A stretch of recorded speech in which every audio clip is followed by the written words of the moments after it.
यह लड़की वह हमेशा स्कूल में फर्स्ट आती है, लेकिन वह अपने दोस्तों को पास कराने के लिए परीक्षा हॉल में नकल करने की नई नई चालाक तरीकों से मदद करती है। परीक्षा हॉल में उनकी मदद करने के लिए उसे कुछ पैसे भी मिलते हैं, लेकिन धीरे धीरे लालच में आकर वह करोड़ों रुपए कमाने के लिए दुनिया के टॉप यूनिवर्सिटीज में छात्रों को नकल करा के एडमिशन का इंतजाम करने लगती है।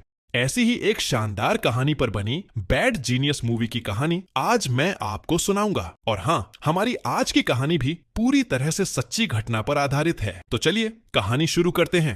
इस लड़की का नाम है लिन। वह एक नए स्कूल में दाखिला लेने के लिए अपने पिता के साथ प्रिंसिपल के कमरे में आई है। वह अब तक हर क्लास में फर्स्ट आई है और बहुत सारे इनाम जीते हैं, इसलिए उसके पिता वे सारे इनाम अपने साथ लेकर आए हैं। प्रिंसिपल सब कुछ देखकर बहुत खुश हो जाता है, क्योंकि ऐसा मेधावी छात्र उनके स्कूल में आएगा तो स्कूल की प्रतिष्ठा बढ़ेगी। प्रिंसिपल खुशी खुशी उसे वहां दाखिला देने को तैयार हो जाता है, लेकिन लिन वास्तव में अपनी मर्जी से यहाँ पढ़ना नहीं चाहती, क्योंकि यहाँ पढ़ने के लिए हर साल 1.5 लाख रुपए देने होते हैं। उसके पिता एक साधारण स्कूल टीचर हैं, इसलिए उनके लिए इतने पैसे देना संभव नहीं है। तब प्रिंसिपल लिन से कहता है, हमारे स्कूल में पढ़ने के लिए हर साल 1.5 लाख रुपए नहीं, बल्कि सिर्फ 1,20,000 रुपए देने होते हैं। लिन फिर कहती है, स्कूल आने जाने का खर्च, लंच का खर्च, किताब कॉपी और दूसरे फीस मिलाकर 1.5 लाख रुपए लगेंगे। उसके पिता उसे बार बार चुप रहने का इशारा कर रहे थे, लेकिन वह ये सारे खर्चे जोर जोर से बता देती है। यह सुनकर प्रिंसिपल भी शर्मिंदा हो जाता है। तब उसके पिता लिन को रोककर प्रिंसिपल से कहते हैं, आप कुछ मत सोचिए, मेरी बेटी गणित में बहुत अच्छी है, इसलिए उसने सब कुछ आसानी से हिसाब कर लिया। प्रिंसिपल लिन की चतुराई देखकर उसे कहता है कि तुम हमारे स्कूल में स्कॉलरशिप लेकर बिना पैसे दिए पढ़ सकती हो। यह सुनकर लिन बहुत खुश होती है और नए स्कूल में दाखिला ले लेती है। स्कूल का आईडी कार्ड बनवाने जब वह फोटो खिंचवाने जाती है, तभी एक लड़की आकर कैमरामैन से कहती है, अरे रुकिए रुकिए, थोड़ी देर बाद फोटो लीजिए। यह कहकर वह लिन के बाल ठीक करते हुए कहती है, इस स्कूल के आईडी कार्ड की फोटो कई साल तक तुम्हारे गले में रहेगी, इसलिए थोड़ी सुंदर न हो तो अच्छा नहीं लगेगा ना। ये कहकर वह उसका चश्मा उतारकर हंसते हुए एक फोटो लेने को कहती है। दरअसल यह लड़की भी आज ही नए दाखिला ली है। लड़की का नाम ग्रेस है। इसके बाद वह भी अपना स्कूल आईडी के लिए एक फोटो लेती है और वह लिन की नई स्कूल में पहली सहेली बन जाती है। लिन का दिन अच्छा ही गुजर रहा था। स्कूल की लाइब्रेरी में जाकर ग्रेस उससे कहने लगती है, मुझे ये सारे मैथ्स के सवाल समझ में नहीं आते। मैं स्कूल के नाटक समूह में एक्टिंग करना चाहती हूँ,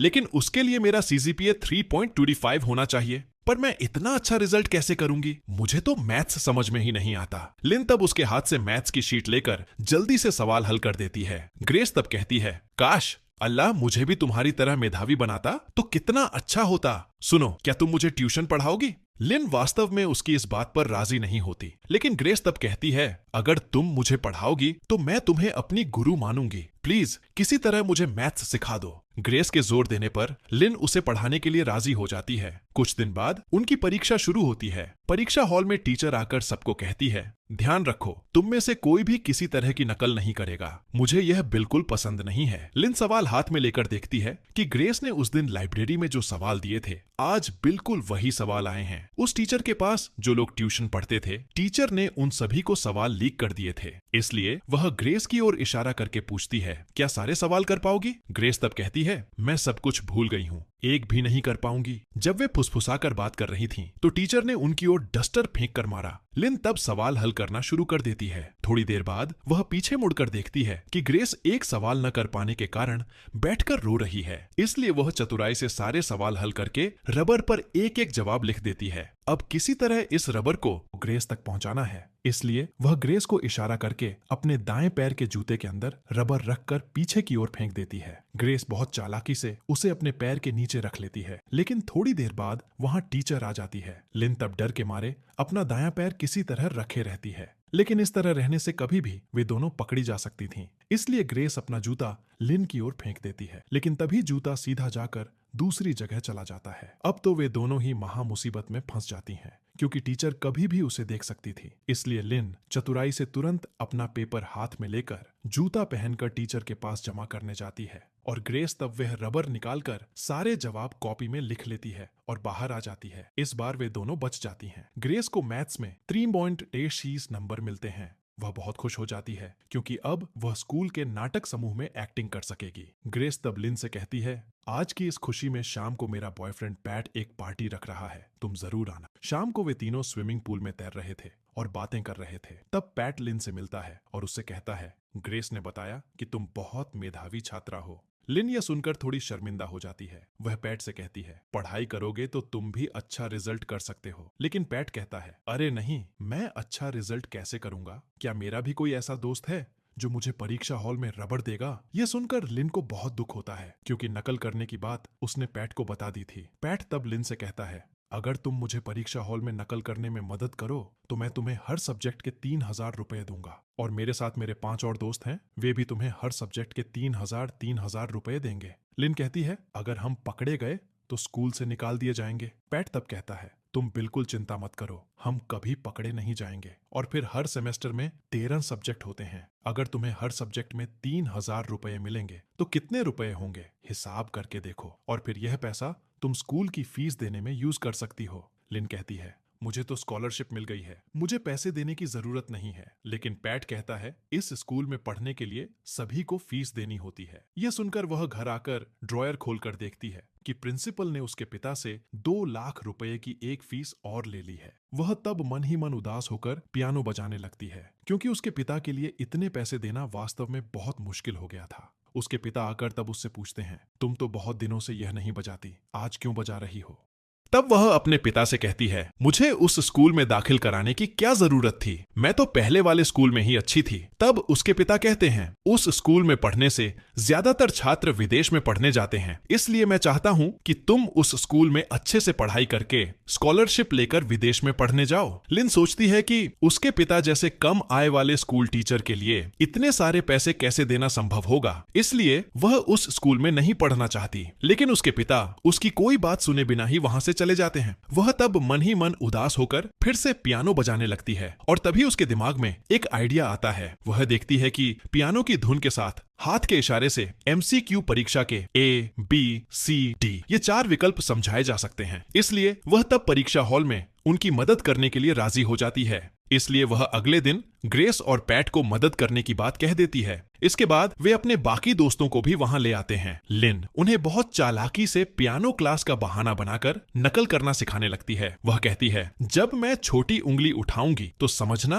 कि यह A है, फिर जब उसके बाद वाली उंगली उठाऊंगी तो समझना कि यह B है, और फिर उसके बाद वाली C और उसके बाद वाली D। मैं बेंच पर हाथ हिलाकर पियानो की धुन के साथ सबको जवाब बता दूंगी और तुम लोग एक दूसरे का देखकर उन जवाबों को परीक्षा हॉल में भर दोगे। इस तरह हर परीक्षा में वे टीचर की आंखों में धूल झोंककर नकल करने लगते हैं। ग्रेस अच्छे रिजल्ट के कारण स्कूल के नाटक समूह में चयनित हो जाती है और दूसरी ओर पैट पास होने के कारण उसके पिता उसे एक नई गाड़ी गिफ्ट करते हैं। इस तरह स्कूल में उनके दिन अच्छे ही गुजर रहे थे और लिन भी अच्छे पैसे कमा लेती है। वह कुछ पैसे देकर अपने पिता के लिए नई शर्ट खरीद कर लाती है। उसके पिता जब पूछते हैं, तुम्हें पैसे कहां से मिले, वह तब कहती है कि पियानो क्लास कराकर दोस्तों से पैसे मिले हैं। धीरे धीरे उसके पियानो क्लास में और भी कई छात्र जुड़ने लगते हैं। इस तरह काफी दिन बीत जाते हैं। स्कूल के बाहर जो छात्र स्कॉलरशिप पाए हैं उनके बैनर लगाए जाते हैं और तब देखा जाता है कि लिन के साथ बैंक नाम का एक और लड़का भी स्कॉलरशिप पाया है। उन दोनों के बैनर स्कूल के बाहर लगाए जाते हैं। कुछ दिन बाद उनके स्कूल का दूसरे स्कूल के साथ एक कॉम्पिटिशन होता है जहां लिन और बैंक दोनों ही अपने स्कूल की तरफ से लड़ रहे थे।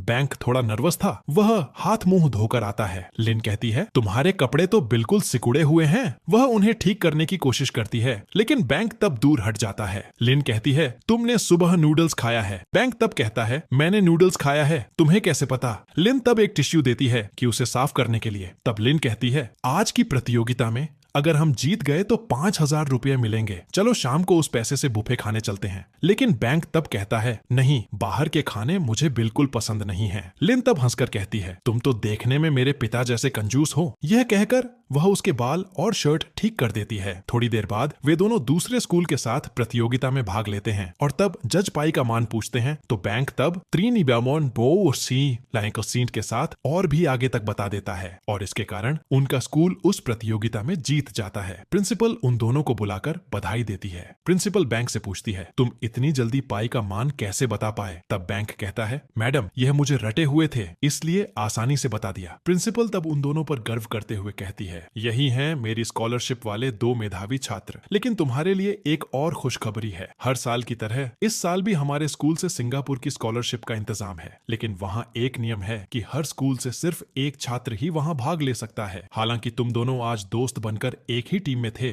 लेकिन अब से तुम दोनों एक दूसरे के प्रतिद्वंद्वी हो। तुम दोनों में से जिसका रिजल्ट सबसे अच्छा होगा और जिसका व्यवहार अच्छा होगा, उसे ही हम सिंगापुर की उस स्कॉलरशिप के लिए भेजेंगे। और इसके बाद से वे दोनों एक दूसरे के प्रतिद्वंद्वी बन जाते हैं। बैंक वास्तव में बहुत गरीब घर का लड़का था। उनकी एक छोटी सी लॉन्ड्री की दुकान थी। सारा दिन स्कूल करके घर लौटने पर वह अपनी माँ को लॉन्ड्री की दुकान पर कपड़े धोने में मदद करता था। इस तरह बहुत मेहनत करके वह पढ़ाई करता था। कुछ दिन बीत जाने पर फिर स्कूल में परीक्षा होती है। तब बेंज नाम का एक लड़का आकर बैंक से कहता है, प्लीज भाई, आज परीक्षा में मुझे थोड़ा दिखा दो, नहीं तो मैं बिल्कुल पास नहीं कर पाऊंगा। और वो कठिन पियानो क्लास मेरे समझ में नहीं आता। तब बैंक उससे पियानो क्लास के बारे में जानना चाहता है। लेकिन बेंज तब बात घुमाकर उससे कहता है, अगर तुम मुझे परीक्षा हॉल में दिखा दो तो मैं तुम्हें हर सब्जेक्ट के 3000 रुपए दूंगा। लेकिन बैंक उसकी इस बात पर राजी नहीं होता।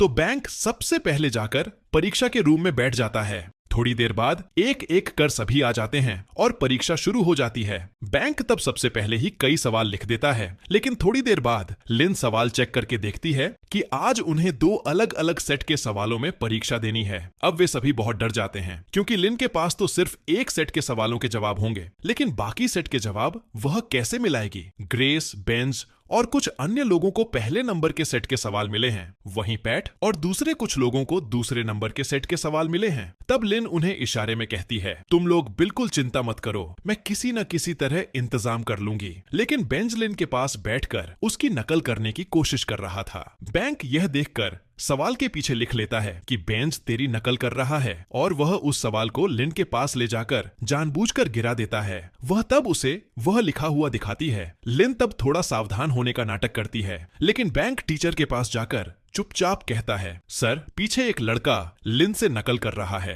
सर तब सभी को सावधान कर देता है। लिन तब अपने पहले नंबर के सेट के सारे सवाल हल करके हाथ के इशारे से सभी को जवाब लिखने को कहती है। इसके बाद पियानो के जरिए वह सारे जवाब उन्हें बता देती है। लेकिन अब उनके पास सिर्फ 20 मिनट का समय बचा है। लेकिन अभी तक उसने दूसरे नंबर के सेट के सवाल हल नहीं किए हैं। जब उनके पहले नंबर के सेट के सवाल हल हो जाते हैं, तब बाकी सभी छात्र एक साथ अपनी कॉपी जमा करने जाते हैं। और इस फुर्सत में लिन अपने पास बैठे लड़के से दूसरे नंबर के सेट के सवाल अदला बदली करके ले आती है। इसके बाद वह बहुत तेजी से सारे सवाल हल कर देती है। दरअसल लिन बहुत ज्यादा मेधावी थी और इन सवालों को हल करना उसके लिए कोई बड़ी बात नहीं थी। वह तब इशारे से दूसरे नंबर के सेट के सवालों के जवाब पियानो की धुन के जरिए एक एक करके बताने लगती है। हालांकि उनका समय लगभग खत्म हो रहा था, लेकिन फिर भी वे जवाब लिखना बंद नहीं कर रहे थे। सर तब उनसे कॉपी लेने के लिए उठ जाता है और तब बहुत जल्दी से वे अपने सारे सवालों के जवाब लिख लेते हैं। बहुत मुश्किल से वे इस बार बच जाते हैं। लेकिन जब उनकी क्लास टीचर बाहर जा रही थी, तब वह लिन को बुलाकर कहती है,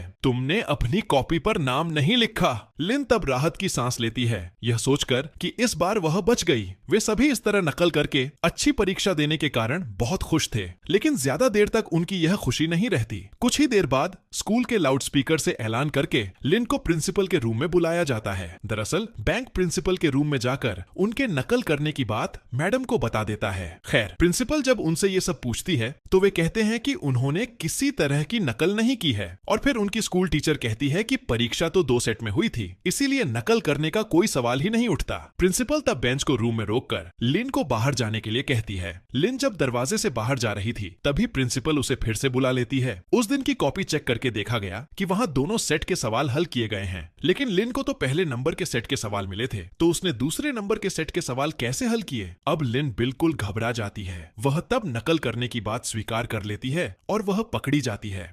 तो दोस्तों, तुम्हें क्या लगता है, क्या प्रिंसिपल लिन को स्कूल से निकाल देगा? आगे क्या होने वाला है, ये जानने के लिए हमें अगले एपिसोड को देखना होगा। अगर आप दूसरा एपिसोड चाहते हैं तो कमेंट में लिखें दूसरा चाहिए। तो मिलते हैं दूसरे एपिसोड में। तब तक के लिए सभी अच्छे रहना।